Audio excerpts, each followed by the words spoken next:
Tournament match అయితే start అయిపోయింది. ఇంకా టాస్ అయితే వేసినాడు సురేష్ అన్న. టాస్ అయితే మాకే పడింది. మేమైతే ఫీల్డింగ్ తీసుకోకుండా బ్యాటింగ్ తీసుకున్నాం. మా వాళ్ళు ఓపెనర్లు అయితే బయలుదేరిపోతున్నారు. ఈసారి అయితే కోటి అన్న గోపి అన్న కాంబినేషన్ లో బయలుదేరారు.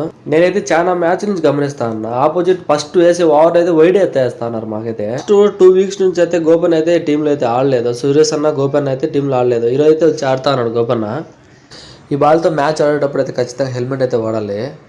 కోటినగానే స్టార్ట్ చేసినాడు 4లు అయితే. ఇంకా ఈ బాల్తో నాకైతే పెద్దగా అలవాటు అయితే లేదు. నేను ఎందుకంటే సీనియర్ చెప్పింది అయితే ఖచ్చితంగా పాటిస్తాను. కోవిట్లు మీరు ఎప్పుడైనా నక్కని చూసారా? అయితే ఇప్పుడు పెడతా చూసేయండి. చిన్నప్పుడు బడిలో చెప్తా ఉన్నారు నక్కల గురించి, వాటి గురించి పాఠాలు చెప్తా ఉన్నారు. కానీ నేనైతే ఎప్పుడు వాటి లైవ్లో అయితే చూసింది లేదు. ఈ కోవిట్లు అయితే లైవ్లో చూసాను నేను నక్కనైతే.